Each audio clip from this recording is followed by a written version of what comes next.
showed up. And we're glad you're here. This is probably one of the most important issues that you will face in your lifetime from here on out. This threatens everything that exists, and everything that you do will be controlled by this. And I'll leave it to her. She's a lot better with this than I am. Rosa Koire. All right, I'm so glad to be here. And unfortunately, this is my last day in Tennessee, and I've had a fantastic time with the people of Tennessee. It's been great. And I know some of you are from Georgia too, and I appreciate you coming. And I really appreciate it that all of you as Americans are concerned about this issue that is so very, very important to all of us. And I definitely appreciate the invitation because Tennessee is definitely one of the few brave states to speak out against United Nations Agenda 21 Sustainable Development. And as you know, the joint Senate and House Resolution 587 was passed that is condemning United Nations Agenda 21 Sustainable Development. It mirrors the Republican National Committee's resolution that does the same. And of course, when I saw that, I fired off a letter to the Democratic National Committee, and I said, well, as a loyal Democrat, I said, I'm expecting the Democratic National Committee to do likewise. And what did I get back? I got back, a request for $3 to contribute to President. I said, well, I didn't vote for him the first time. I'm not going to vote for him again, that's for sure. I'm not giving him any money either. So, so I am definitely glad to be here, and I'm here to talk about something that is so important to us. This is a very serious threat to the continuing existence of our nation. And I don't get much more important than that. So as Americans, you'll find yourselves completely at odds with and deeply concerned by the agenda for the 21st century. And it's called that by the United Nations. That's why it's Agenda 21. It's the agenda for the 21st century. It's called that by the United Nations and by the world, all 179 nations that signed on to it. It is a blueprint. It is the action plan to inventory and control all land, all water, all minerals, all plants, all animals, all construction, all means of production, all information, and all human beings in the world. Doesn't get much more comprehensive than that, does it? Like I said last night, I don't think they got up to the moon, but that's not for lack of trying. So it's a transition from representative government to government by unelected boards and commissions. It's the erasure of jurisdictional boundaries. And you find that you will lose your property rights, your private property rights, and of course you want to remember your body is your most important private property. Amen. Loss of sovereignty, and ultimately, of course, your loss of freedom. So, of course, you're going to be concerned about this, not just as Tennesseans and not just as Americans, but as citizens and human beings in the world. United Nations Agenda 21 Sustainable Development was signed on to by 179 nations, including the United States, in 1992 at the Earth Summit in Rio de Janeiro, Brazil. George H.W. Bush committed the United States to implementing sustainable development principles, and it has been supported by every president ever since. It's a global plan, but it is implemented locally. So United Nations Agenda 21 Sustainable Development is the biggest public relations scam in the history of the world. And I wish I was exaggerating, but I'm not. It is actually far more than that. The agenda for the 21st century is a recipe for destruction that enables and justifies monitoring and metering and restricting our energy and water usage. You'll see that as smart meters.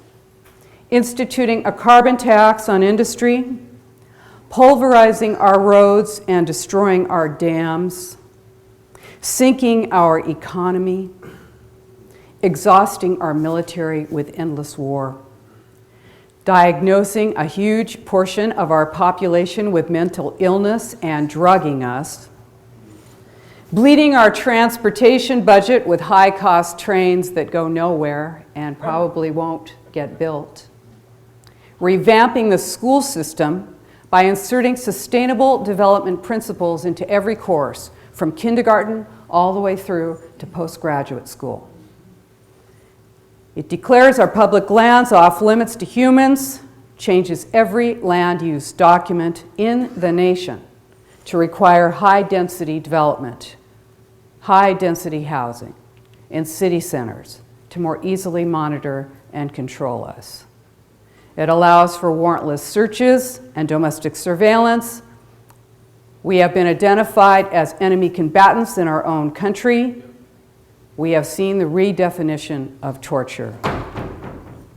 If an enemy was trying to destroy us, it couldn't do a better job. This is the erection of a corporatocracy, a total global totalitarian state, and it is happening now. No flashing lights, no titles. You won't see the term Agenda 21 anywhere except to label you crazy. But you are not crazy. The plan is crazy. We are not crazy. Amen. Amen. Okay, so here's how it all works. There is an overarching political and social philosophy that goes with this plan, and it is communitarianism. Hey, shut off your phones. Let's do that, because we're going to be in a space together here. We're going to really be traveling together here. So let's be in this space. So when you think about this, this is a political and social philosophy. Now, all political movements have a social philosophy. It's part of it. And this is what it is, communitarianism. It says that you need to balance the individual's rights with the rights of the community. Now, you're an American. You know that your Constitution guarantees your individual rights, the rights to life, liberty, and the pursuit of happiness. Now, you were born with those rights. Those rights were given to you by your Creator. They cannot be taken away by any government or granted by any government. They are guaranteed to you by your Constitution, your individual rights. But under communitarianism, the community's rights need to be balanced with your rights. Now, what is the community? What are the community's rights? They're undelineated. They are not written. They can change at any time. When they're balanced with the individual's rights, the community's rights are always like a brick, and the individual's rights are like a feather. That's the idea of balance. Now, I have an image that I like to use, and some of you have seen me do this, and I like to do it because it's visual. So just think about this. We've got a couple of clear glasses. One glass is full of water, and that's a constitutional republic. That's what we have here in the United States, constitutional republic. Then we have another glass, and it's a glass of water. And, it's a glass of milk. And that is a communitarian state. Communitarian state, Soviet Union, communist Soviet Union, communist China, Hitler's Germany. That's a communitarian state. It's all for the fatherland, all for the common good. Okay? So that's your milk. So now you're going to take a glass pitcher, you're going to put it down here on the table, and you're going to balance your individual rights, your constitutional republic rights, your water, with your communitarian state, all for the fatherland milk. You're going to pour those together and you're going to balance them, and now what do you have? You got milk, don't you? You have lost your individual rights. They have been subsumed into the rights of the community. It is all for the common good. Think about that when you lose your rights to your water. You don't own that water. You don't own that water. That water belongs to the community. So, Agenda 21 is dependent on something called the Hegelian dialectic. And basically the way this works is you have a crisis that is created, and then a solution that's posed. And the balance between the two becomes the new normal because, you know, everybody has to give and take a little bit. You got to have your compromise, right? So let's say you start out white. Here's another visual. You start out white, and then you have a serious crisis. It's black. Well, you're going to compromise, and you're going to be gray. You're going to have this gray. But now you got another crisis. It's black. You're going to take that gray, pour it together. Now you're dark gray. Now you got another crisis that you have to balance, that you have to figure out how you're going to make that all work out, the compromise. You're going to put that together, you're going to pour those together, that dark gray and the black, and where are you? You've gone from white to black. You have gone from a situation that you never would have allowed a compromise of your freedom and your private property rights, and you have been brought through a series of incremental compromises to a place that you never would have accepted. This is the balance. So, what's the crisis? Global warming, climate change. Climate change, global warming. No, it's global warming, climate change. Climate change, global warming. It's cold, it's hot. Oh, I don't know, it's serious. The planet's in danger. Oh my goodness, chaos. Disaster, the sea levels are rising. You're going to have to get your snorkel out or you're not going to make it, right? No time to lose. In 100 years, we're all going to be underwater. It's all going to be over soon. And all intelligent people agree that it's our fault. Now, I'll tell you, I got this from this little rag of a newspaper where I live. It says, it's hard to deny that the Earth is functioning well over capacity. Like an overworked horse, it's simply a matter of time before the global organism collapses. Right. Okay. Feel that panic? Got that terror kind of getting you? Feeling nervous about it? This is dependent on your inability to think clearly. It's dependent on your nervousness, your fear, and your ability to react instead of to think clearly and not just react, but to be a thinking, logical human being. All intelligent people agree now that it's our fault. Our selfish, wasteful, greedy ways have destroyed the planet. Almost. Okay, what do? UN to the rescue. Here it comes. UN's going to save the planet, right? The World Commission on Environment and Development, that's the Brundtland Commission, 1987, that is the United Nations Commission. They brought out a book, it's called Our Common Future, and it defines sustainable development. Now everybody knows sustainable, you think you know what sustainable development is now, you think you've heard it, you know, you got sustainable tennis shoes, you got sustainable, I had some sustainable coffee in one of my hotel rooms, you know, sustainable development coffee. Everybody thinks they know what it is, but here's where the definition comes from. When you have an elected official that says that they don't know what sustainable development is, that it could be anybody's guess or anybody's call, it comes from the United Nations. This is where this term is from. United Nations, 1987, development that meets the needs of the present without compromising the ability of future generations to meet their needs. Well, that sounds good.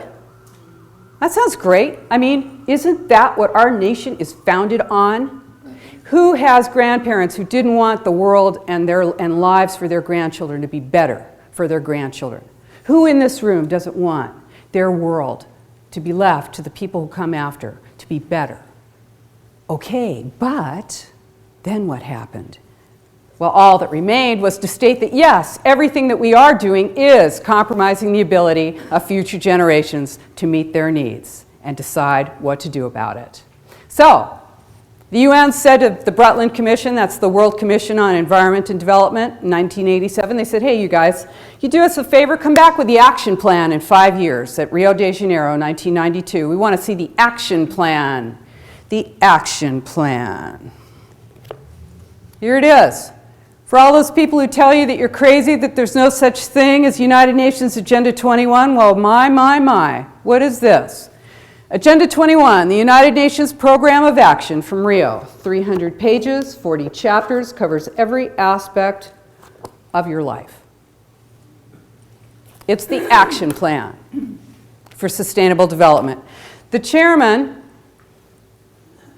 of the UN, Maurice Strong, you'll remember him, Oil for Food. He had to skedaddle out of here and run to China. Got into a little bit of trouble there.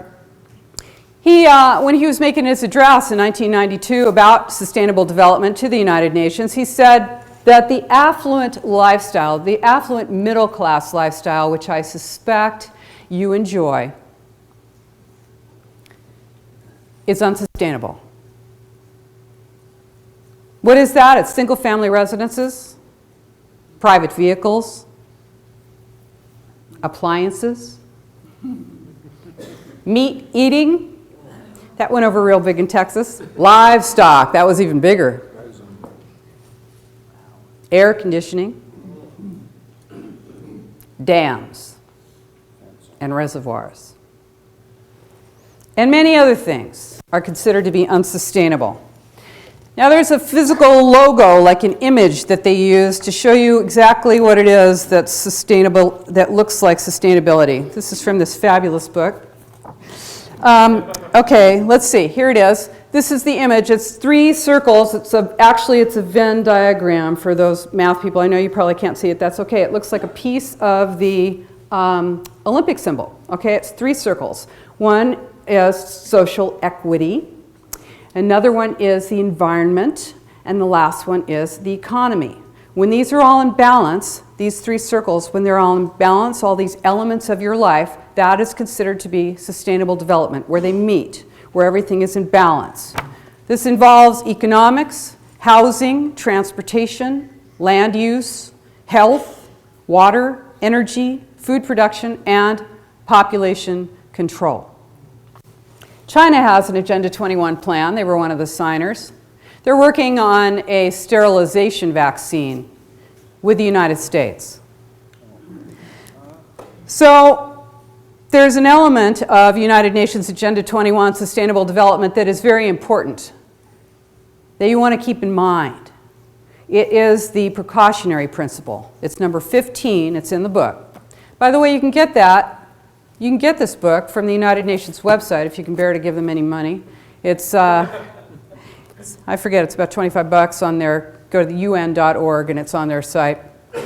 And by the way, you know, I called my book Behind the Green Mask, and that's it, because, isn't that a cool picture?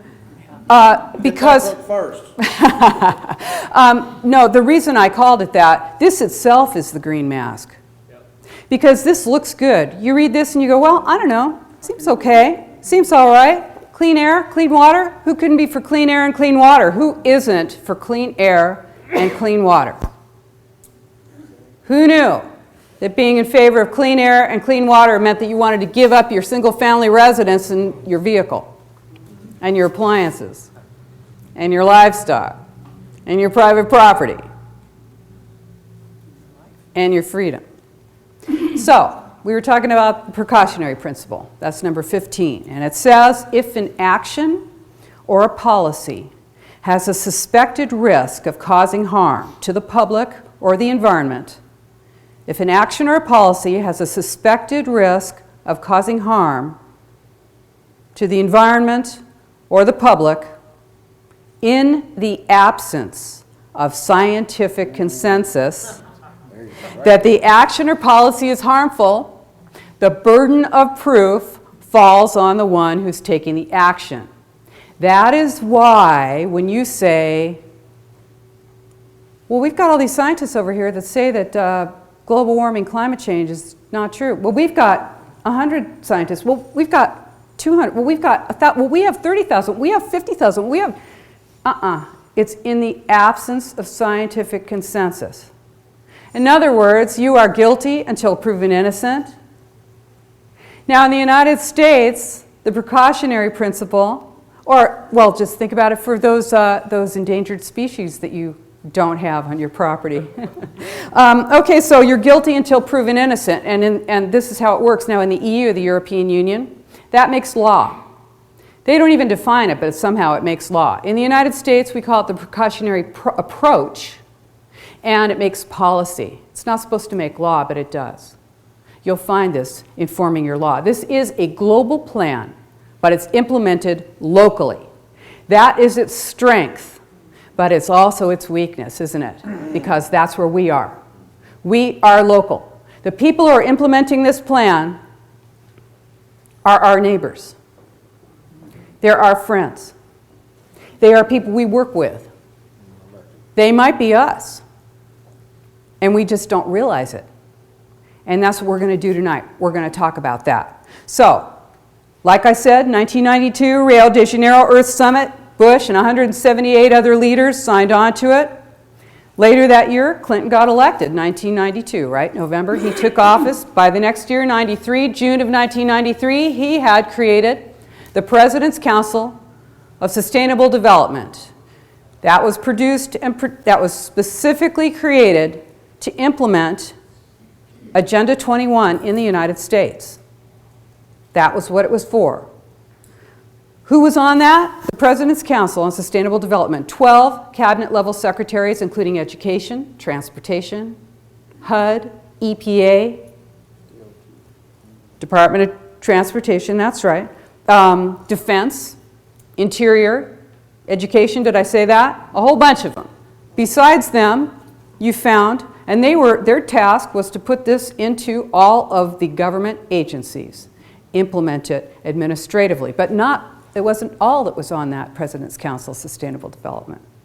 There were also captains of industry, like Ken Lay from Enron, Dow Chemical.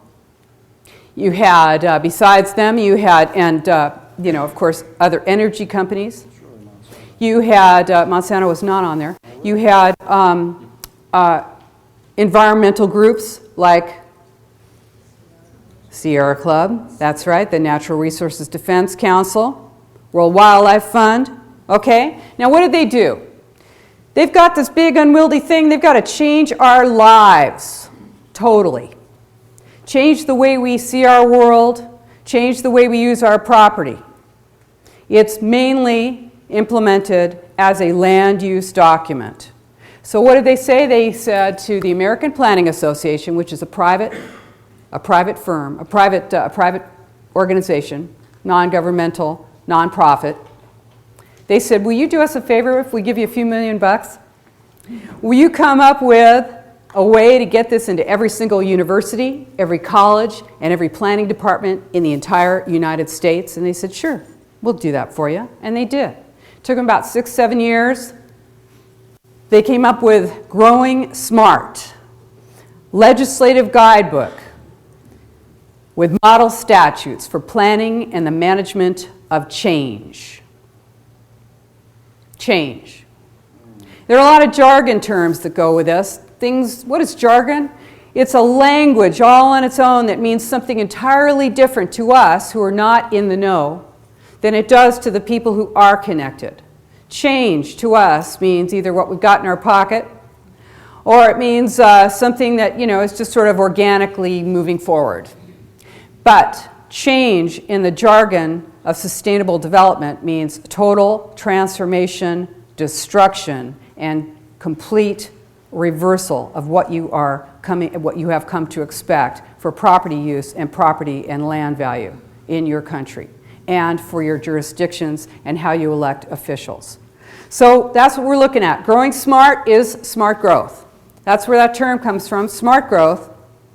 Now you might have heard that term, you might not have, but what it is when you go out there in your town and you look around and you see this in the center of your town, you're going to see high density development that is mixed use. Mixed use. Is that a bad thing? Do I care if you have a ground floor retail shop with apartments above? No, I don't care. You want to go get a loan and do that? It's very difficult to get a loan for because you've got two different risk rates for that. Oftentimes your commercial is going to be vacant. Your upstairs condos might not be filled. You've got a lot of risk there. Okay? It requires subsidies mostly. You will find that your property tax and your transportation tax dollars are going to subsidize private development. So that's what it is, smart growth. Ground floor retail, 12 feet high, built right to the edge of the sidewalk. Right above that, 2 to 3 or more stories of residential condos or apartments above. In an alley around the back, You've got parking accessibility for one vehicle per unit or less. Around the front, you've got down the street a line painted for a bike lane. Or you might have that train that doesn't really exist, but is taking your half-cent or quarter-cent sales tax from now until the choo-choo blows. You've got, and maybe you have a bus. Okay, so there's you're looking at transit villages now. You thought you lived in a town, but now you are going to find that you have human habitation in a transit village. Growing Smart. Growing Smart. Legislative guidebook with planning, with model statutes for planning and the management of change. Okay, now you thought if you work for a city or a county, or if you're elected official and you get your planners come before you and they hand you some ordinance or statute or something, some new law that they didn't come up with that. That comes out of a box of laws and statutes. An incremental box for where you want to move to tighter and more restrictive rules for what you can do with your property. So by 2002, every single planning department in the entire United States, every college, every university had this book on their shelves. Now, I didn't bring the whole book with me because it weighs 12 pounds. But I brought the cover of it. It's in here somewhere. I'll show it to you in a minute when I find it. Here it is. This is the cover. If you're an elected official, I invite you to go into your planning department and take a look at this book. It is there. What else did they do, the President's Council on Sustainable Development? They said, you know, the people of the United States are not going to be too happy when they find out about this. They're just not going to like it. So what are we going to do? We got to get them to get on board with it. We need a whole new way of thinking. So there was another book that they did. It's called Sustainable America, A New Consensus. Now, consensus, you know what consensus is. It's agreement of all parties. If we all get together in this room, we want to do something, we're going to hear from everybody, we're going to work it out, we're going to stay in here all night until we all decide on something. That's consensus, right? But a new consensus is neutralization of the opposition. Neutralizing your enemies. That's what you're going to see in your government meetings. That's your government at work. When you come into a meeting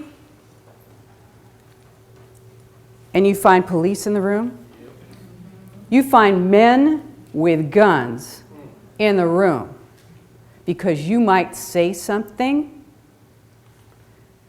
well, that's a new consensus. Yeah. So, what is this about? You go to your visioning meeting, your BCC 2035, your visioning meeting. What's that all about? They use what's called the Delphi technique on you.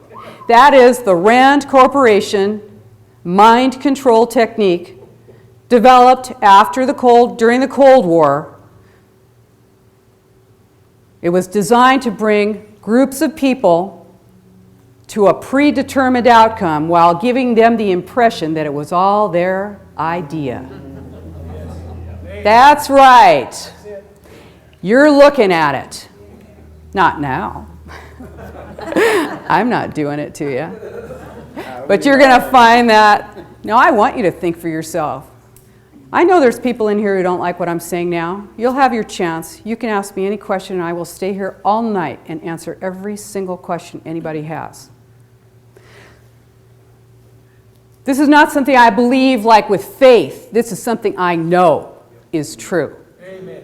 Okay, so what does this mean? We're talking about what is it to live in a free country? I ask you, what makes us different from China, really? That is that we have the power to dissent and not be taken off to jail or killed. When they take that away from us, do we still have a free nation? When we're in a meeting and there are police officers on the walls and we are told that this is our plan, that you came up with this plan, that we're doing a visioning meeting and it looks just like the same plan that is in every single city and town and county and state and nation. I'm talking about BCC 2035. looking just like, what does it look like? It looks like Imagine 2040. It looks like Imagine 2035. It looks like one Bay Area. It looks like one valley, one vision. It looks like 4 states, one vision. It looks like 6 counties, one vision. It looks like one New Zealand. It looks like Hanoi Regional Center 2035, Hanoi, Vietnam. Oh yeah. They do change the names of the streets, so it's not entirely the same. That's consensus. Neutralization of the opposition, that's you. So, just in case you think I'm making this up, here we go. What is this? This is this cute little book. It's called Rescue Mission, Planet Earth, a children's edition of Agenda 21. Yes, that's right. Your children and grandchildren are being manipulated through outcome-based education. I had this little booklet. Where did it go? I want you to hear this. This is the little work booklet, children's activity booklet. It says, turning Agenda 21 into action is a big challenge for us all.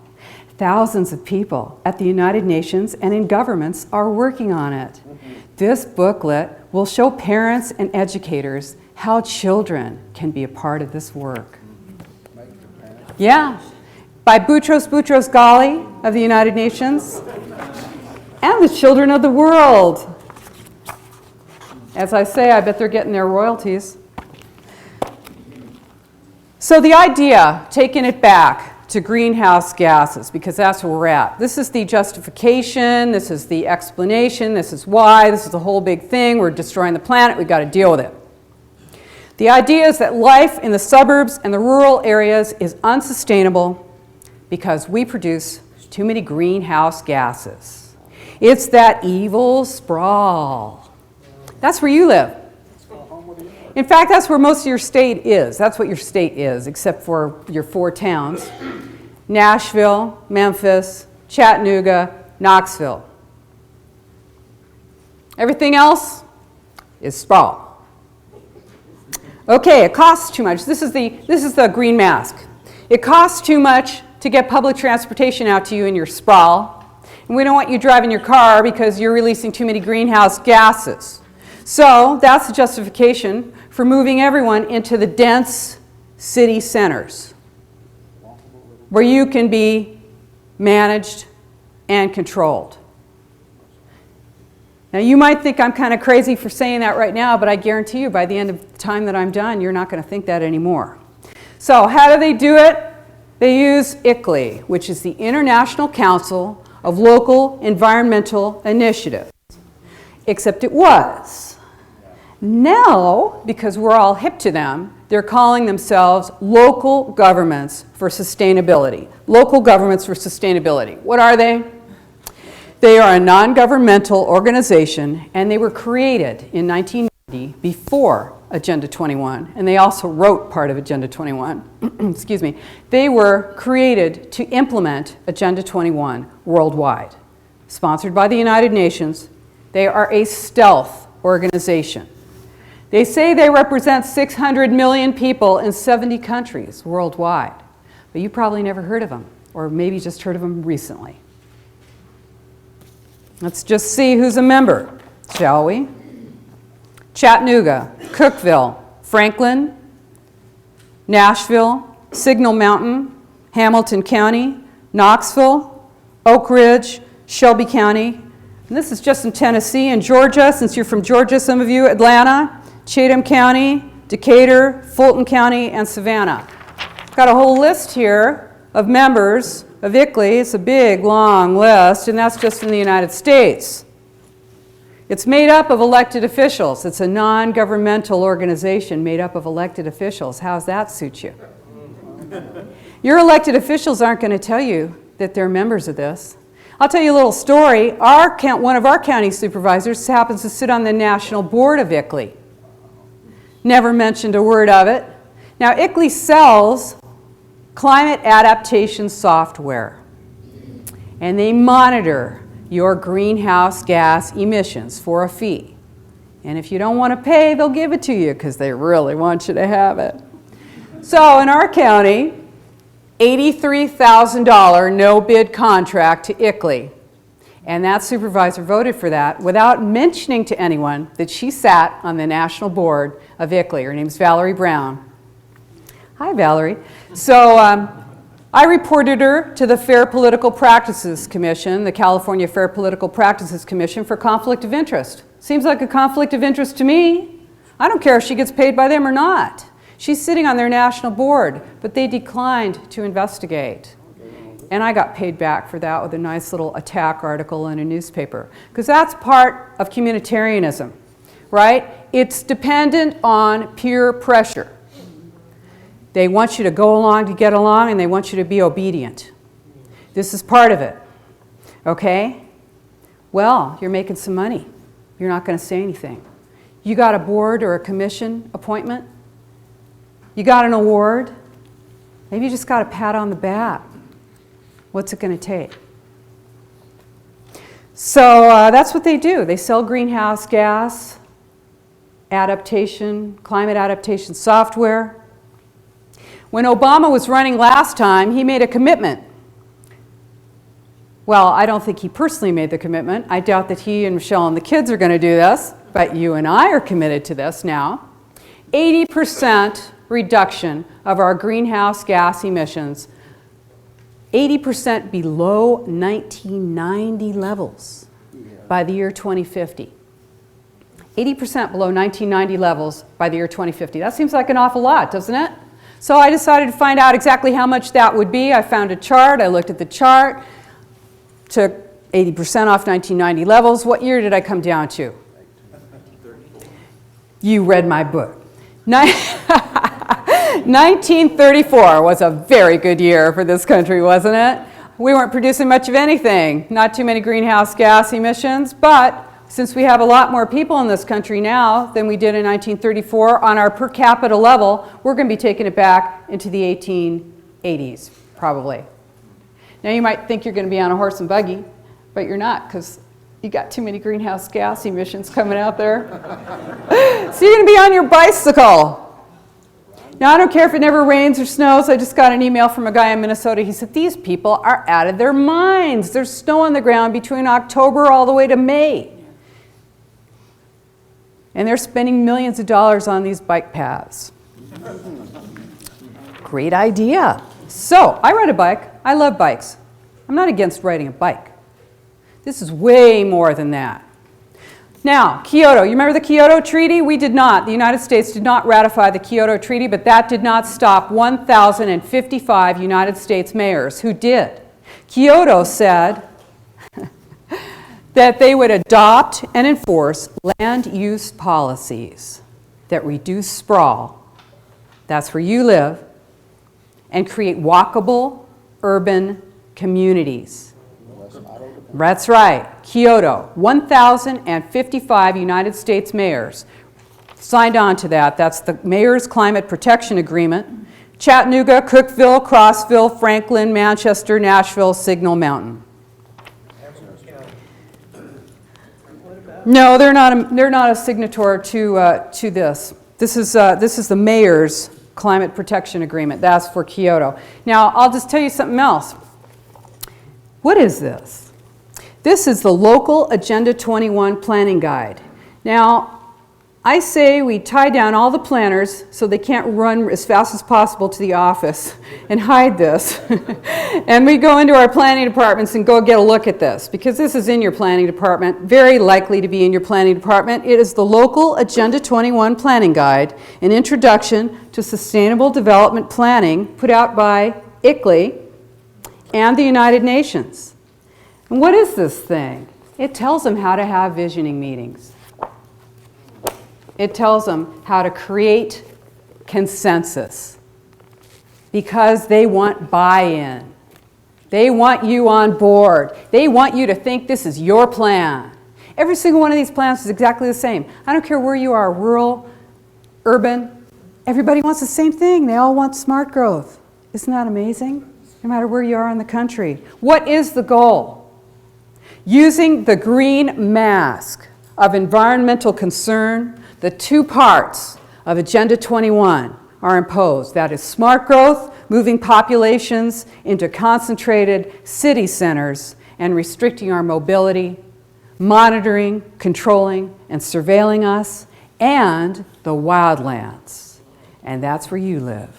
Getting people out of rural and suburban areas, blocking access to wilderness roads and wilderness resources, and shifting land ownership from private to public. How are they doing that? I told you, 2002, Growing Smart was in every planning department and every university. If you're studying to be a planner, you are studying that book. Since 2002, every planner you go into has gone through school already and has been indoctrinated with the idea that where you live is a bad thing, that you shouldn't be out there on that watershed. There was a planning revolution, and I recognized it because this is what I do for a living. I'm a commercial appraiser, eminent domain appraiser. I work for the department, just retired to do this. I work for the Department of Transportation in California, and my job was to serve all of the people of the state, including those people whose properties were being taken for a freeway. I would go into the planning department and I'd say, what can these people do with their land? And about 10 years ago, I found that there wasn't very much that they could do. That I was walking out of there going, it doesn't matter what they're zoned? How am I going to figure out what their property is worth? How am I going to fairly compensate these people? Well, I got around it by saying, well, what's the most anybody has been able to do with their land ever in this county? And that's how I paid them. That's how I appraised their property, at the very highest price that the market would pay, because that's the law in California. So here's the way they do it. Here's how this works. You have a comprehensive plan. Now that's what you're going for your BCC 2035. That's a comprehensive plan. What that is it's a land use plan, transportation and land use plan. And it is sort of like the wish list. It's the underpinning. And then on top of that, you have, you know what your existing zoning is, your R2 or your ag or your commercial or whatever. But since your comprehensive plan shows general zones of areas where they want to see particular types of construction, like maybe mixed use, or maybe low density residential, or maybe very high density residential. Whatever your zoning is has to be brought into compliance with that, or you're legally non-conforming. Now don't go away here, stay with me here. If you have a commercial property in the center of town, and you're looking at, on your comprehensive plan, mixed use. Mixed use, commercial and residential together, right? You've got a small commercial building right there in town. Now it's got some parking right in front of it, you know, right there on your land. You've got a little short parking lot, and then your building's set back a little bit, right? Now you go in, you've got a new tenant. He says, I got to add on to this building. I need to add a little bit onto the building. So you go in, you get your, you figure you're going to get your permit. Go do that. And they say, oh no, you're not doing that. Because you got to bring, you're legally non-conforming. You can't make changes to that building now because it's not built to the edge of the sidewalk and it's not mixed use. And you have one-story footings on that building. You can't just go put a second story, a second residential floor on top of that. It just doesn't work. You can't do it. So what happens then is that you can't make changes to that building. If you want to get a loan on that building, you might have issues with that. If you want to bring a tenant in, you might have issues with that. If you want to sell that building, you might have some problems there. And if someone wants to buy that property and put up make some changes to the building, and they find that they're going to have to scrape it, you think that they're going to want to pay for that building? In fact, it's going to cost you money because they've got to demo that building. That building is a cost to the land, not a plus. This is what happens when you have mixed use through the center of your town, mixed use in your comprehensive plan. because unless you have mixed use already or high density residential, unless you already have that, you're not going to be building that. It's very expensive. In my town, we've got 80 units to the acre in downtown. That looks like a full city block, ground floor retail, empty. You go look through there, it's dirt floor. The thing never even got built out. The people went bankrupt. They lost the whole thing. 4 stories of residential on top of that, most of them vacant.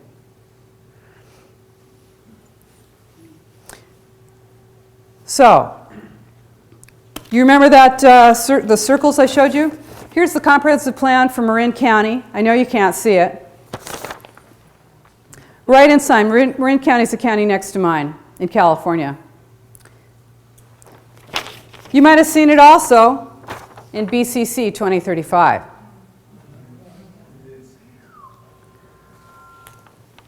They call it Guiding Principles, Common Goals, and Growth Framework. Where they come together, that's the vision. I tell you, you want to be an optometrist now, you got so much vision. Everybody's visioning on somebody else's property. When you get invited down to come on down and give your opinion of the new 2035 plan, and you've got your crayons, and you've got your plans out there, and you got your gold stars, and they want to hear what you think. You're visioning on somebody else's property who's not there, who probably didn't even know that there was a meeting that night, who did not see that little tiny ad in the paper if there was one, who didn't get invited. And guess who did get invited to that meeting? Guess who gets invited to these meetings? Oh, you're going to be so surprised. Government employees, board and commission members, people who are actually employees of Clarion, people who are in on it. They want to make sure that they get their vision through. They don't want any pesky real people messing it up. Why else would they want police officers ringing the walls when you go in there to say you don't want this and it's not your plan? So, those comprehensive plans were required by the 1998 Tennessee Public Act 1101. What else happens? You got federal funds and state funds. You've got federally funded metropolitan planning organizations that require sustainable community strategies. Through transportation, you got your transportation dollars that are imposed. This is the way that they do it. They do it through these unelected boards and commissions. Now, I know there's elected officials sitting on those unelected boards and commissions. But when you're looking at something like 16 counties, 3 states, hey, in my area, the San Francisco Bay Area, we've got 9 counties, 101 cities. You need a whole huge room just to sit all these people because you want one representative from each municipality. Now, if you don't like what that board is doing, if you even knew it existed, you can what? Unelect one of the people that's on that board? Are you going to really have a real impact on what goes on in that board? No. Did they even tell you they were having a meeting? Absolutely not. Do you even know what it's for? No. So there's 20 MPOs, that's Metropolitan Planning Organizations in Tennessee, Metropolitan Planning Organizations and Councils of Government in Tennessee. That's what you got here. You got regional plans being implemented all over the United States, and these break jurisdictional boundaries. This is what is so incredibly important about this, is that not only, they don't just go around the edge of your county. It's no. They break your county. They actually break your county. Part of your county's in, part of it's not. You thought you had city, county, state, and fed. You thought that when you elected someone that they were going to represent you. You know that the MPO, the Metropolitan Planning Organization, can actually decide who it is on your board that they want. That your people on your board, your commission, can elect, they say, okay, I like you and I want you to be serving on that. And the MPO goes, nuh-uh, We like her better. And that's the way it goes. 16 counties, 3 states, Tennessee, Alabama, Georgia, 1 million people. 16 counties, 4 towns, 16 cities, 4 towns, 5 counties, 1 region. What is that? I don't know. Plan ET, that's what that is. That's Knoxville. Yeah. These things are all over the place. We got to put an end to this. Okay, so you got these strategic plans. What do they do? They meet with the leaders. That's not you. That may be some of you. Are these bad people? Policy one. I don't know. There are a lot of people, they're just like us. Everybody's just like us. We're all just like us. We're people. We have families. We have people we care about. These are people who think they're doing the right thing. They may not even know what they're part of. It's our job to assist them in understanding what they're doing. And if they continue not to represent us, then we will remove them. What happens then is that people who are elected actually end up rubber stamping these plans, because if they want any of that money, any of that transportation money that's coming down, any of that federal money that's coming down, they have to put smart growth where they are told to. In the San Francisco Bay Area plan, you'll find that you've got certain cities that have, it's a quarter of a mile right down a main street.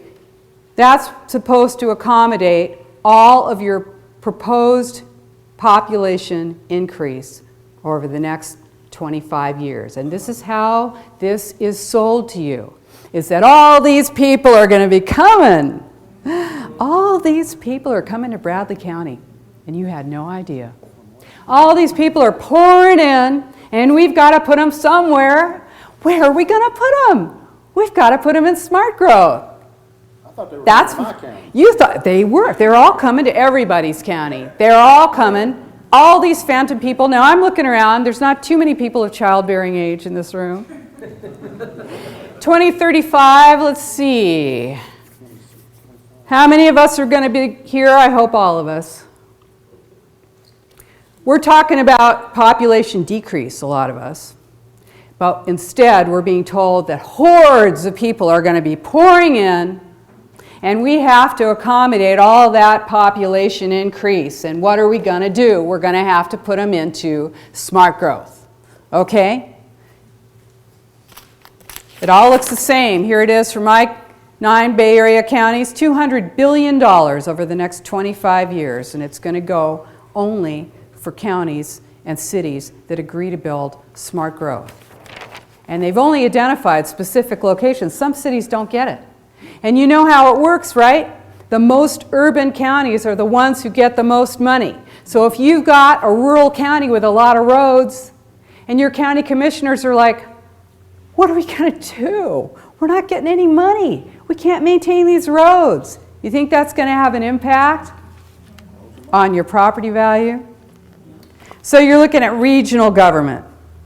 Regional government, a shadow government, a parallel government in the planning stages right now.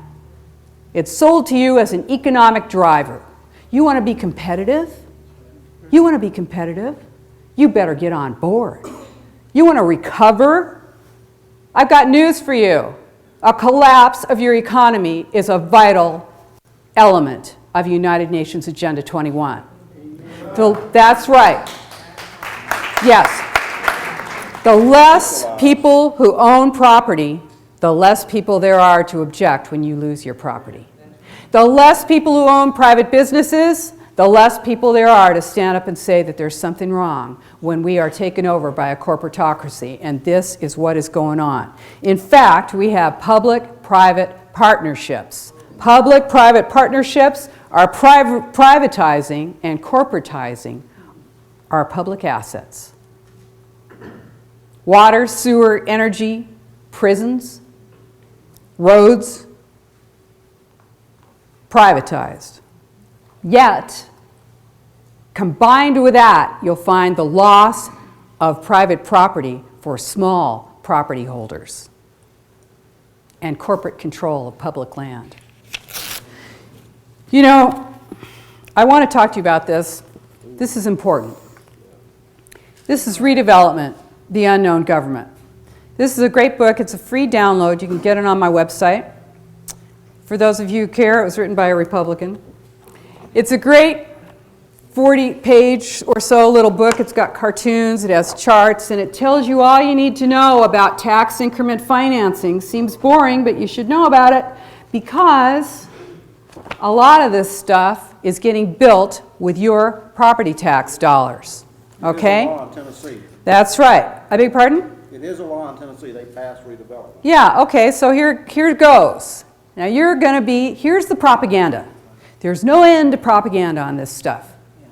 So you're going to hear it's good for you. We keep the money in our town. We're going to keep the money here. We're not going to give it to the state. We've got to keep it. We're going to use it. We're going to put up street lights that we can't afford to keep on, and we're going to put colored paving downtown. This is Redevelopment, the Unknown Government. You get it on my website. My website is Democrats Against U.N.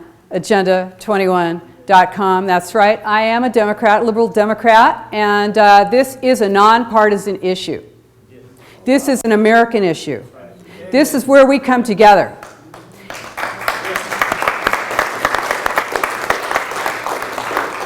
Okay, so stick with me here, because this is good.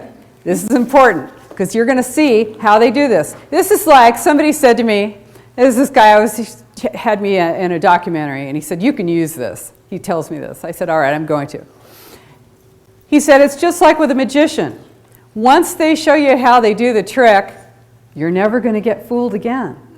And that's what this is about, okay? So you're going to see. I'm going to show you. They tell you it's too hard for you to understand. Oh, you're not going to be able to understand tax increment financing. Oh, it's too complicated. Just trust us. It's the good. You're going to like it. Here's how it works. They declare, now I don't know whether they actually have to declare an area blighted in Tennessee, but they can take, what they do is they identify a redevelopment area, and then for the next 20 to 35 years, depending on the time frame on that plan, and we're not talking about just one property usually, we're talking about an area. We're talking about a large area, often downtown, often where a lot of your town's property tax dollars come from. Okay? Let's just say that they declared this area a redevelopment area back in 1982, 30 years ago. Now you keep paying property tax for 30 years. You're paying property tax. It doesn't change how much you pay. And they always say, it doesn't cost you anything. It doesn't cost you anything. You don't pay more. Okay, here's how it works.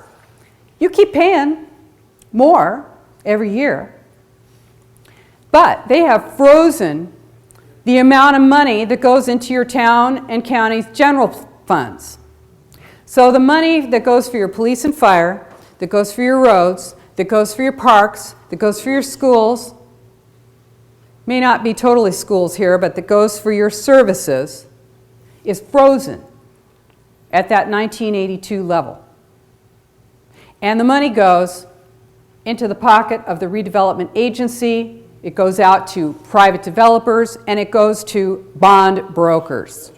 It goes, the increase over the next 20 to 45 years goes to pay off bond debt mainly, and to pay for smart growth, a lot of it.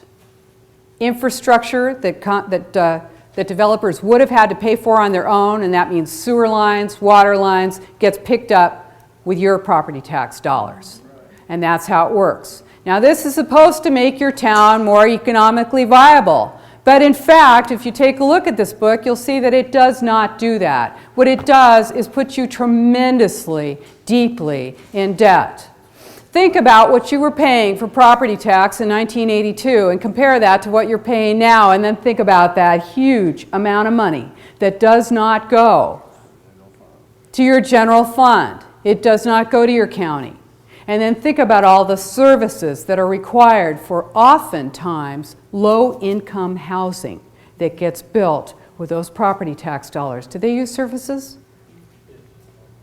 Low-income housing properties do not pay property tax in California. I don't know if they do in Tennessee, but I bet that they don't, since California is a model. So you have that people who are using your services and there is no money coming in to pay for them. Police and fire, your roads.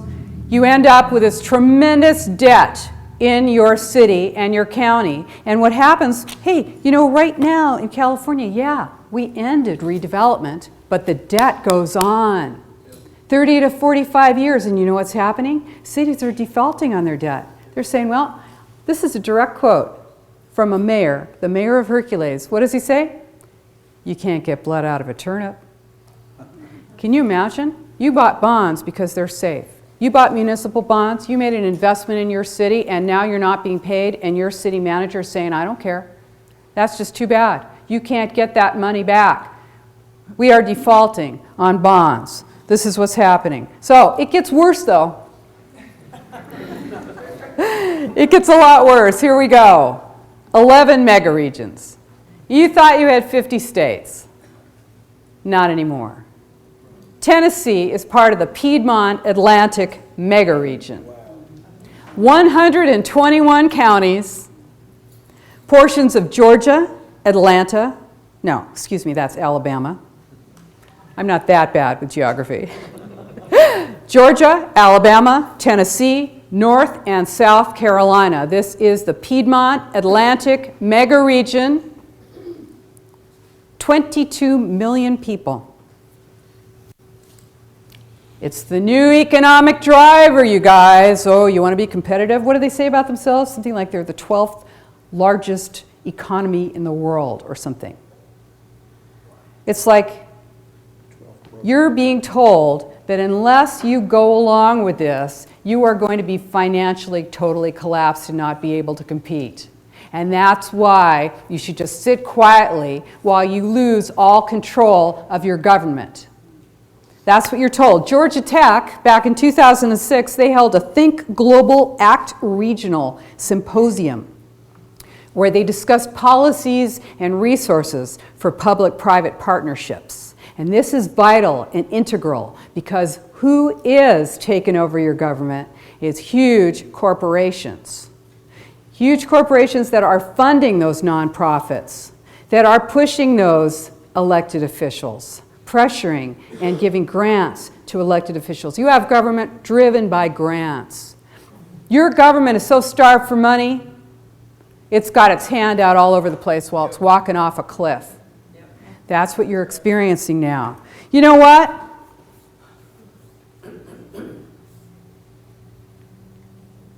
You got 11 megaregions. The one in the Pacific Northwest is called Cascadia. It includes part of Canada. The one in Southern California, SoCal, includes part of Mexico. 26% of the nation's landmass, 74% of the population. Where is the rest of the land? It's going to be wildlands. Now you think you're in Piedmont Atlantic, but you're really out in sprawl, and you're going to be coming in. You're going to be coming in to the city. And you're sitting there, you're thinking, over my dead body, I'm coming into the city. She doesn't know me. I got a bazooka in here. I'm not going anywhere. I'm like, good, you stick around. But how do they do it? They pulverize your roads to gravel. They put vehicle miles traveled taxes on you so that if you travel in your car, you're going to pay more and more and more. At the pump, you'll be putting in your zip code, and that'll determine how much money you're going to pay. When you've got roads, when you've got a county that tells you that they don't have enough money to pave your roads, that they're going to be pulverizing them and turning them to gravel, you think that's going to have an impact on your land value? If you can't get out to your property, is that going to affect you? When they tell you you don't own that water, that's the common good. That water doesn't belong to you. You think you own to the center of the earth and the sky like you always thought? No, you do not. Those resources are for the common good. A lot of what you're going to see, when you see high-speed rail, that is a fundamental building block of the mega regions that is designed to fail. It's designed to suck your transportation dollars right down that hole. That's what that's about. You'll see these maps with the design. They've got the line on it. It's drawn on there. But it's going to be a long, long time. We don't have any high-speed rail in the United States. It's very, very expensive. In California, they keep pushing it out. Well, we were going to have it in 2025, now 2033, 2045. It's out there sometime in the future. They're still taking tax dollars for it, though, and they decided that they're going to build it. They're going to build a piece of it so we don't lynch them between Fresno and Bakersfield. Now, for those of you who aren't laughing, I'll tell you that's from nowhere to nowhere. But it's flat. It's easy. Okay? You want to see where it's going? Take a look at the EU, the European Union. This is it. The redesigning of government. It started with a trade agreement. The people voted on a trade agreement, and what did they get? One government. One currency, and a lot of austerity. Regions. You're going to see livable communities, sustainable communities, community partnerships, one planet communities, unelected boards and commissions, loss of your freedom and sovereignty. If you have any doubts about communitarian law in the United States, look no further than the 2005 Kelo decision, the Supreme Court decision. Now, it didn't do what a lot of people think it did. It did not say that you could take somebody's property and give it to another private owner. You already lost that. That's redevelopment. You can give one person's private property to another private individual through redevelopment. Yeah. But what did that Supreme Court decision do? It said, you know, the Fifth Amendment of our Constitution, it says that you are guaranteed, if under the right of the king, eminent domain, that the king, your government, can take your property for a public use and pay you just compensation.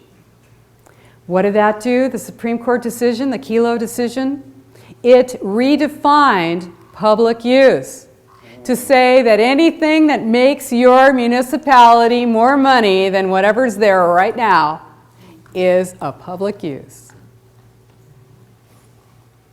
That's a big deal. The ends justify the means. The United Nations said in 1976 at their conference on human settlements, like that, you live in a human habitat, the built environment. When I first saw some of these terms, I laughed. I thought it was a joke. I actually thought it was pretty funny, and I was like, I saw some guy, he was a contractor in my area. He said he's a builder of human habitations. I about fell out. I thought, who does this guy think he is? I thought it was funny. Joke was on me. I just was late to the party. I didn't realize that all of these terms are the term now. So back at 76, they were talking about human settlements. What did the UN say then? It said land cannot be treated as an ordinary asset controlled by individuals and subject to the market, the pressures and inefficiencies of the market. Private land ownership is a principal instrument of the accumulation of wealth and concentration of wealth, and therefore it contributes to social injustice. Yeah, public control of land is therefore indispensable. Social injustice. What does that mean? It means you better not have any more than anybody else has, because that is not socially just. We're talking about bringing the United States, we got a long way to fall. We got more than one toilet in our house. Well, you can't sit on more than one at a time, can you? That's more than you need. So what's the other part of this? It's the Wildlands. The Wildlands is a plan to remove human beings and human activity from rural and suburban areas. That's where we are right now. They use extreme population projections to say, wow, if we don't stop this sprawl, we're going to be using up all our farmland. And then how are we going to eat? You feel that fear? I'm nervous. We're using up our country. It's a catastrophe. We got places in our country, if you break down, you're going to turn into a skeleton out there before anybody sees you, anybody knows you're out there. Before cell phones, you'd be out there for 5 years before anybody knew you were there. So, but we need linkages. We need corridors so that Bambi can get together with Bambo. That's right. What's unsustainable? Dams, reservoirs, erosion control, flood control, straightening rivers, brush cutting, forest management, dust. You like that? Tillage. Think about that. What do you do when you plant seeds? You break the soil. You want a seed injection machine? Those are about $250,000. Yeah, but we're really into the family farm. That's, you know, the mask, right? You got the mask. All this stuff sounds good. If it didn't sound so good, we wouldn't all be falling for it. They have got the rhetoric. They are really manipulating us. This is what this is about. This is the new consensus. This is making you think that you're in favor of it, that you support it, that this is all your idea, this is your plan, this is so great. You're saving the planet. Viewsheds, wetlands, buffer zones, ridge lines, biotic resources, streamside thresholds. I appraised a 1,400-acre ranch. I was looking at some other properties that had sold so I could determine what its value was. And I went out and I talked to some people. This guy said to me, Rosa, I've got 1,000 acres here. Before they let me put one house on my ranch, I had to donate 400 acres of ridgeline to the open space district. And he was lucky. He actually got to build a house. Regulatory takings. I call it no pay APA, American Planning Association. They tell you right in that book, right in that marvelous book, where is it, Growing Smart? They tell you right in there, if you're a planner, they tell you how to take property and not pay for it. This is your country. Yes, I'm an eminent domain appraiser.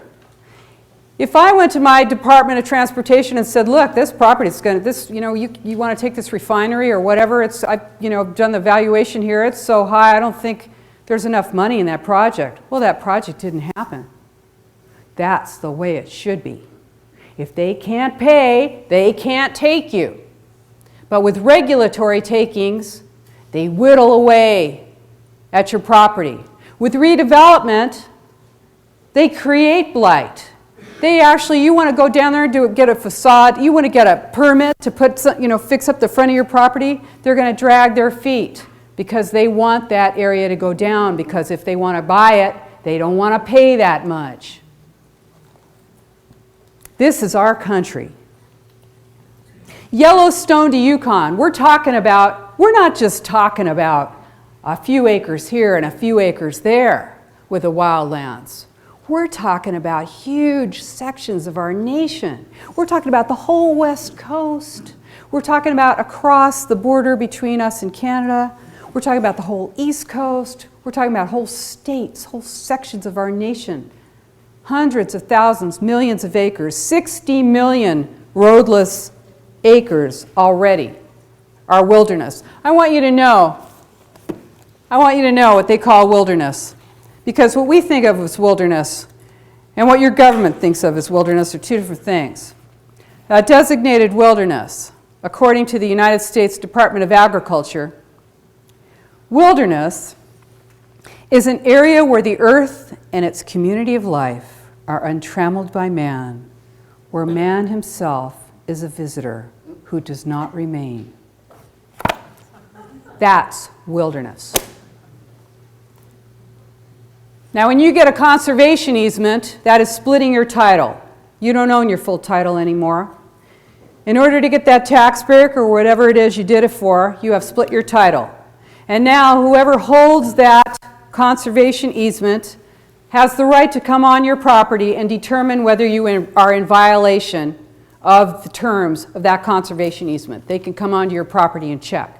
If, for instance, you park your farm truck somewhere on your property, you've sold a conservation easement, you figured you'd keep the land for your kids, got a little money, be doing pretty good there. They come onto your property to check to see where your farm truck is parked, and it's in the wrong place. You're loading your cattle there? You can't do that. They're going to give you a fine, and you're going to go to court and fight that fine, and you're going to win, but you're going to pay all the legal costs. You don't have control of your land when you sell a conservation easement. And I got a other little neat factoid for you. When you're all worn out and your kids can't keep the property anymore because of all the regulations on them and they can't even turn around without violating something, they're going to sell the land, the underlying fee, to the conservation holder. At that point, when the fee and the conservation easement come together in the same ownership, it extinguishes the conservation easement. Now they can sell it without an easement on it. So, Agenda 21 is a plan. I've been talking about Agenda 21 the whole time. In case you thought I got off topic, I never did. This is all Agenda 21. See, they don't call it Agenda 21. It is a plan to produce social equity by impoverishing populations and creating total dependence on the government. If you want to see an example of austerity measures, take a look at Greece. This is coming. The corporatocracy is tightening the screws. I know this is you might think, I know I'm kind of a dramatic person, yeah, but I don't really even have to be. I mean, this stuff is real. This is intense. The corporatocracy, this is what this is about. This is out of my newspaper. It says, this is from last December. It says, Americans' wealth takes a big loss. Americans' wealth last summer suffered its biggest quarterly loss in more than 2 years as stocks, pension funds, and homes lost value. But what else happened? At the same time, corporations are amassing record cash stockpiles, $2.1 trillion at the end of September. What's this about? It is about using the cover of environmentalism, hijacking environmentalism, environmental concern, the concern that we all have for our land. We are stewards of our land and water, are we not? The concern that we have using the cover of environmentalism, the rigid control of a totalitarian state, is in progress right now. That is what is behind the green mask. It's an abuse of our trust. Everybody knows, there's not anybody in this room who hasn't been abused at some time, whether you're a little child or whatever. Everybody knows it's not what your abuser says, it's what they do. It's not their rhetoric, it's what they do. These plans sound good. BCC 2035, oh, it looks good, everybody's going to be happy, we're all going to be cool. Yeah. In our apartment over a coffee shop. They say they want eyes on the street. Eyes on the street. They want you to be a junior cop. They want you to be watching. It's not what they say, it's what they do. What does it look like? It looks like the USA Patriot Act. It looks like the National Defense Authorization Act signed into law by President Obama this year, just a couple of months ago. That is Agenda 21. It designates the entire world as the battlefield and gives government the right to detain citizens, detain and murder U.S. citizens in the homeland. You believe we stand for that term, the homeland? You must be kidding me. The homeland?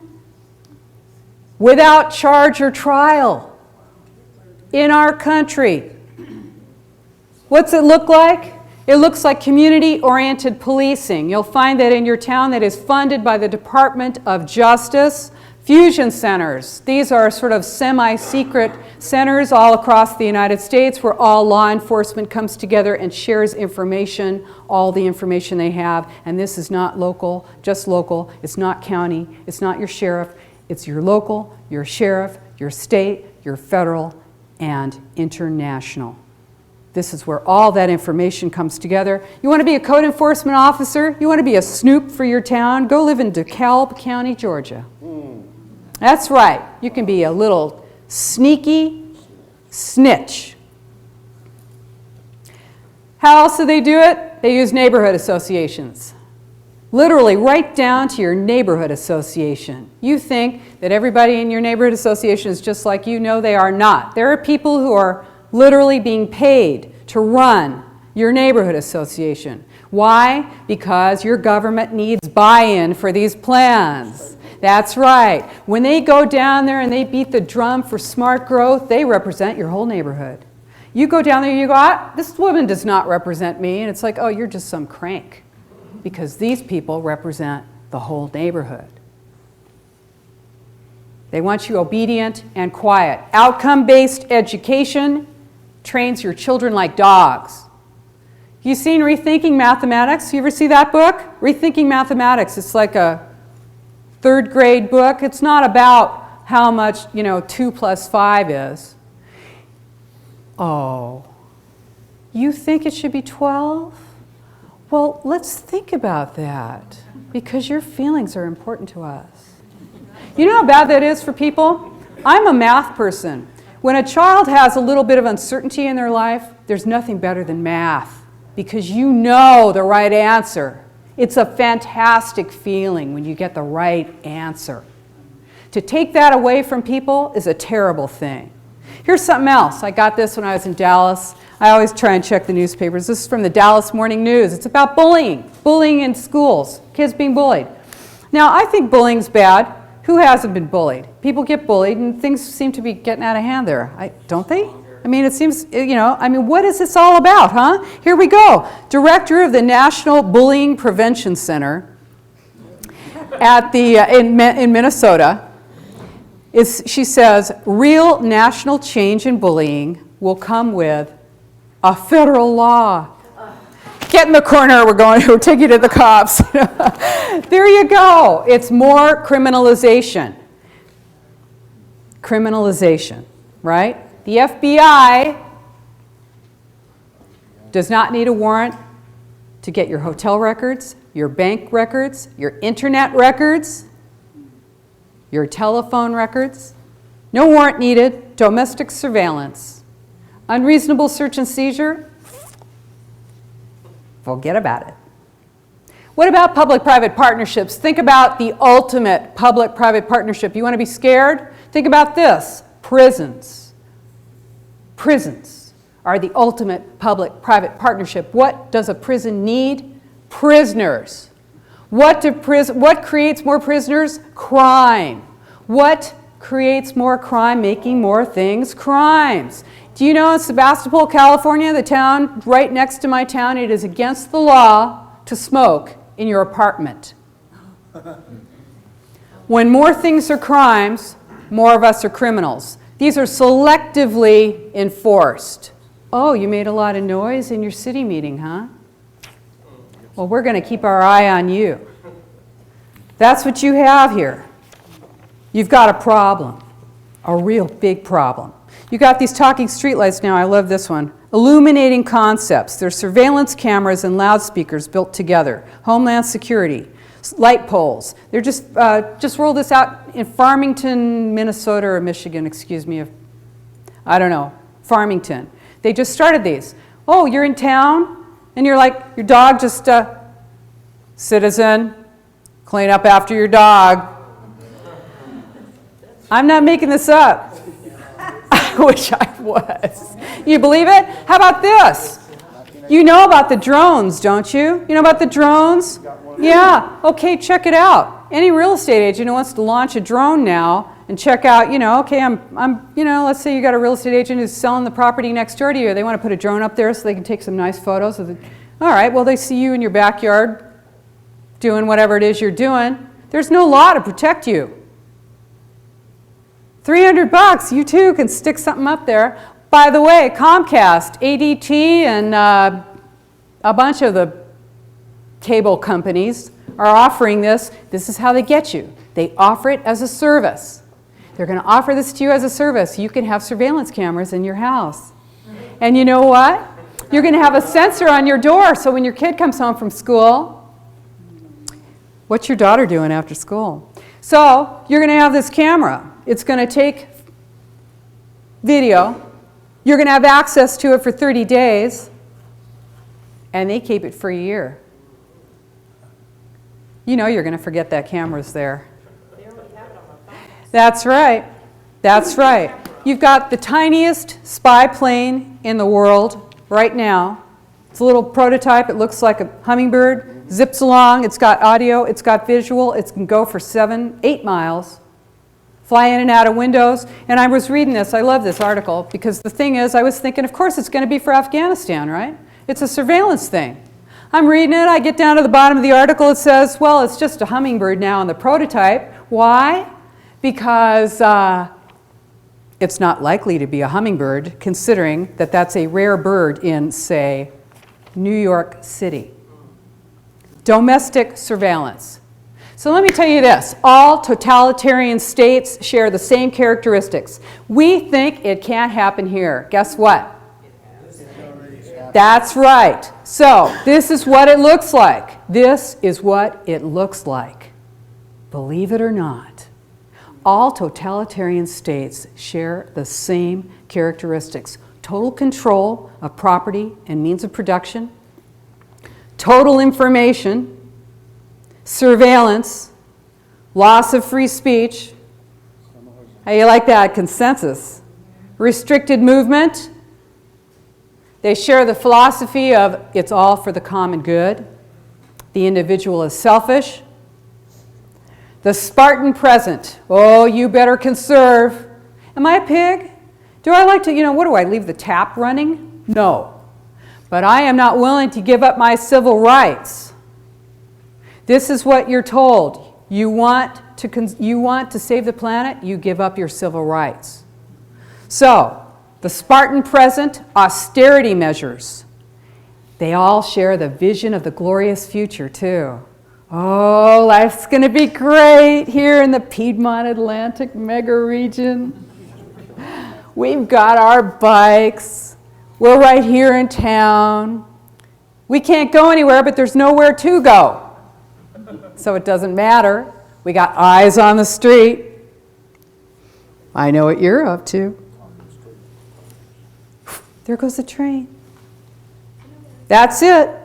Terror is the other thing they all share. Terror. The war on terror is a war on you. That's right.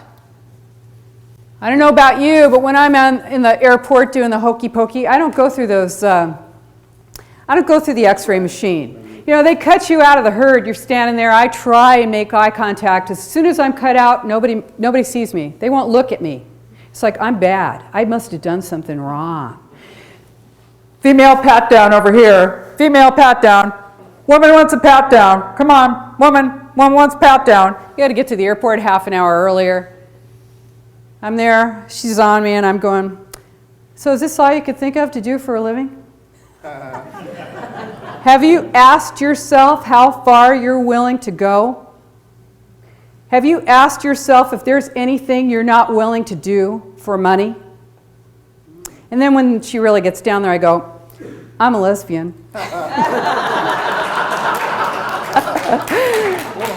Yeah, the joke's on you. So, yeah, a revolution is bad for business.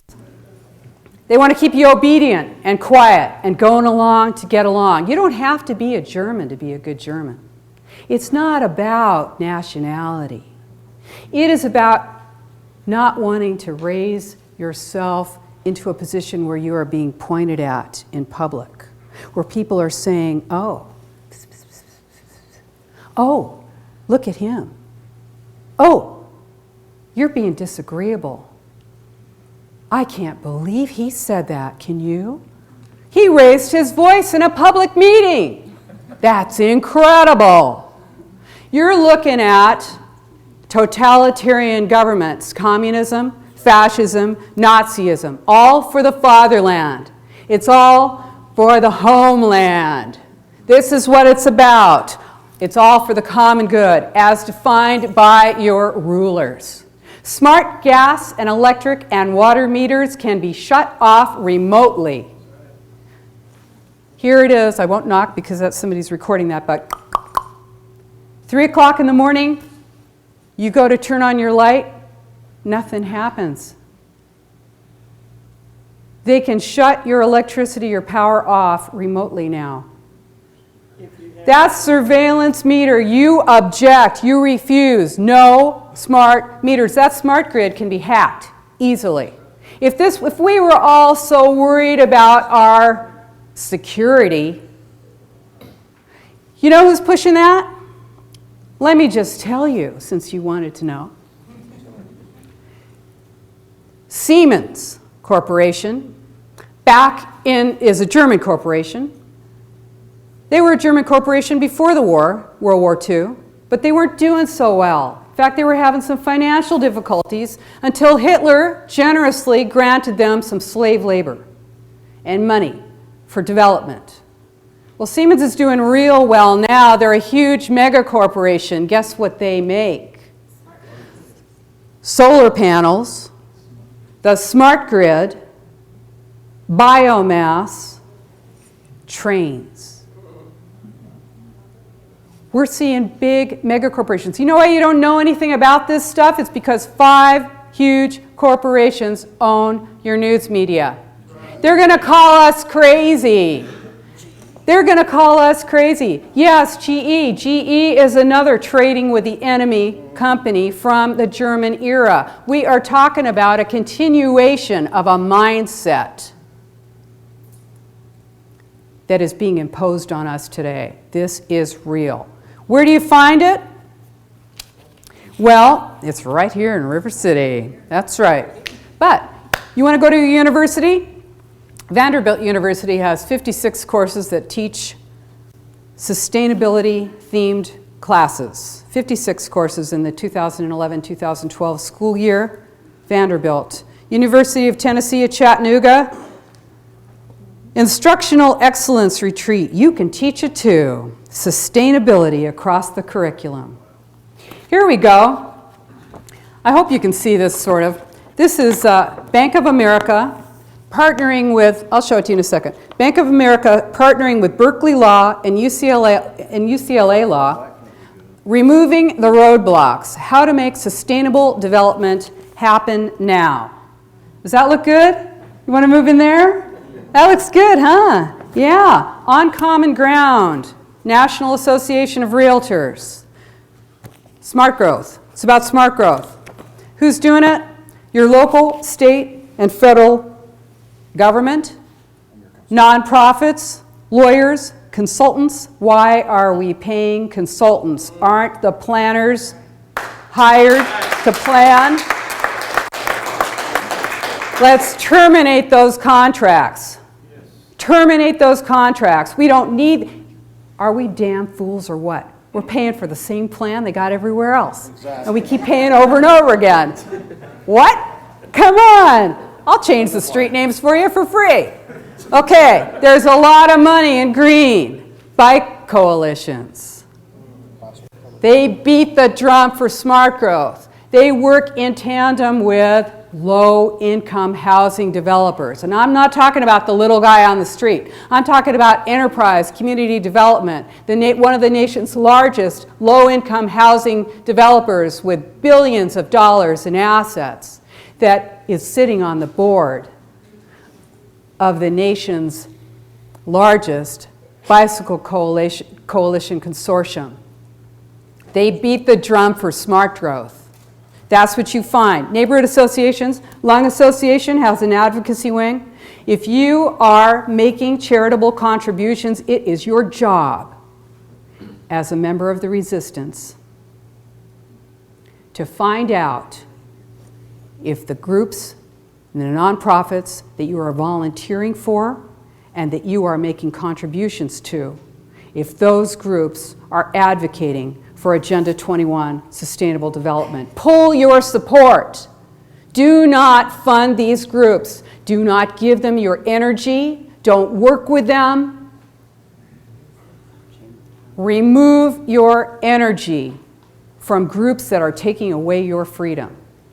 This is our job. We are the resistance. This is who we are. Unions, AFL-CIO in 2001, at their conference, they denounced sprawl and they supported what? Smart growth. Why? Because most of their people come from cities. They are an urban organization. They support urban growth. Walmart is a partner.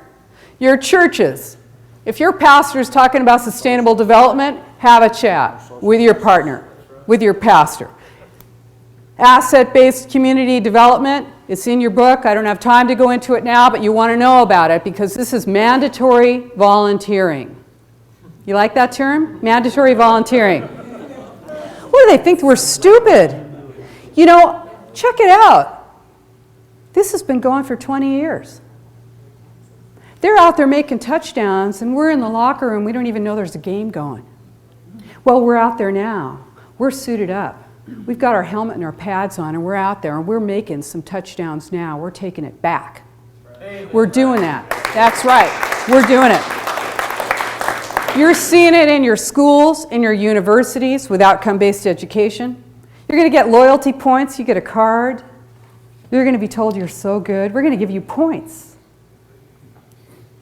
They're doing this right now. This is the Communitarian plan. They say churches have to adapt to the ecological model or disappear.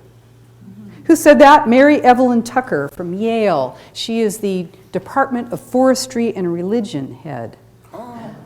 You're going to find that.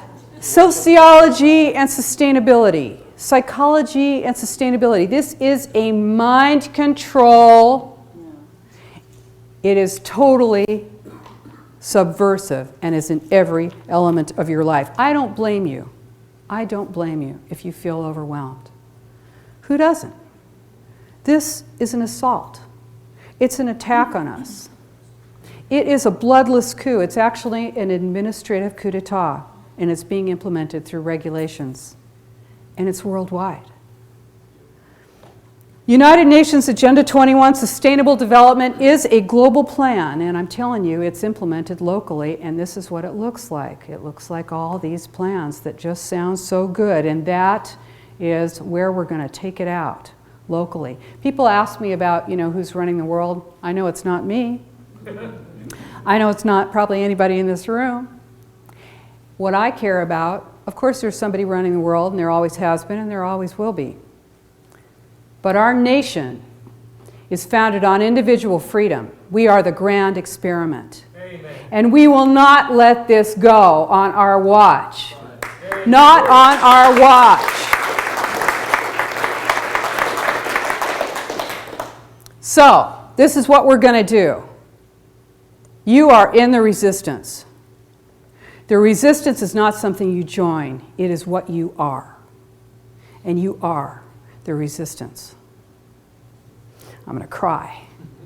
You're going to educate yourself and you're going to educate others. This is your job.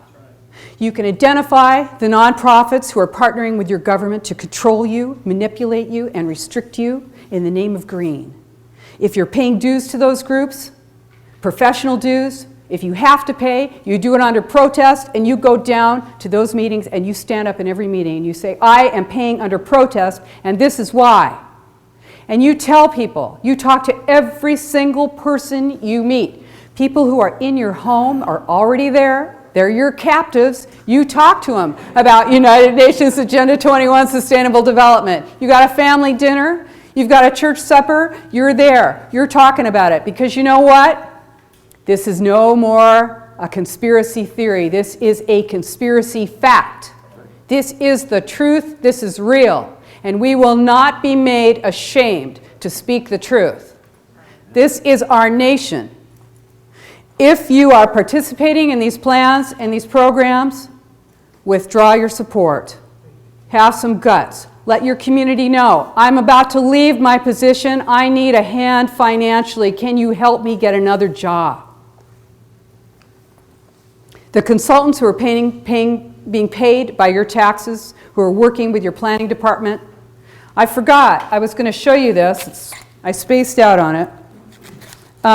This is from McBride, Dale, and Clarion. There may be some people here in this room from McBride, Dale, and Clarion who are doing that BCC 2035 plan. They might tell you they've never heard of Agenda 21. They're lying to you. Fire them. Defund them now. Yes. The nonprofits that are funding candidates must be identified locally and exposed. If they are part of this plan, identify them. Refuse to take campaign contributions from them. We have to reject them. We are the people. Let's us stand shoulder to shoulder. I don't care if I'm a Democrat. Look at where I am. Do I care? I come and I talk to you because this is important. This is an American issue. This is not a partisan issue. That's the thing that scares the hell out of them the most, is somebody like me talking to you, and somebody like you talking to me, and both of us joining hands and saying, we'll fight about that other stuff after we fight this to the ground. We will stand together as Americans, together. We are gonna, okay, so get your local paper. I know it's a rag. Get it anyway and look in it, because the whole paper is full of this stuff. Go down to your city council meeting, go down to your county supervisor meeting, stand up, speak out, keep them there all night. You've got great leaders. You have people all over Tennessee standing up, people all over the nation. We are everywhere. We have such a huge country, we don't even know what's going on across the country. But I can tell you, I'm going back and forth across the country, all over the country, meeting with great people just like you. And everywhere in the country, we are all standing up and saying, we will stand together to end this. We are doing this. Property rights groups are springing up all over the nation. You understand that you are your most vital property. Students are recognizing that they are being Delphied, and they're refusing to go along to get along. Teachers are speaking out and refusing to teach sustainable development and the new speak instead of math. Parents are going into classrooms and listening to the lessons and reading the textbooks. Doctors are refusing to prescribe mind-altering drugs that have suicide and murder as side effects for children. We're exposing those links with Siemens. ThyssenKrupp, every time I get into an elevator, it makes me sick. ThyssenKrupp, GE. GE owned ThyssenKrupp. ThyssenKrupp made munitions for the Germans. GM owned Opel. They made the engines for the Luftwaffe. It's not over. All of us are refusing to be Delphied. In my book, I've got 20 pages of what you can do, how to anti-Delphi a meeting. You want to do this. You want to refuse to go along to get along. These are not your plans. This is not your plan. What else? Who's funding that regional plan? Look behind it. Go to their website. Who's funding them? Who are they? Which consultants are working on it? Why is it identical to every plan across the country? We've got flyers. I have flyers on my website. Flyers like this. Now this is for an area that's been declared blighted for a redevelopment project. They don't tell the people in the neighborhood that their area has now been declared blighted or is in a redevelopment area. We go do that. And we make them look official. And we tell them to go down to the mayor and let them know what they think. We put out 7,000 flyers, and we stopped a mandatory green building project that was going to have you lose your property rights to the point where someone would be able to come into your house and inspect your home from the attic to the basement and charge you for that privilege, $750, if you wanted to sell your home or get a permit to build onto your house.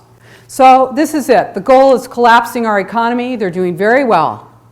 Collapsing our economy, turning us against each other, turning us into junior spies, accustoming us to being surveilled, telling us that red and blue just can't ever get along. We are going to fight this, and we are going to win this, because there's nothing else to do. There's nowhere you can go. People say to me, Rosa, hey Rosa, where can I go? I'm like, nowhere. You're not going anywhere. You're staying right here, and you're fighting it right here. And awareness is the first step in the resistance, and that is what you're doing. So join me, let's take this down, and let's take back our country. Thank you.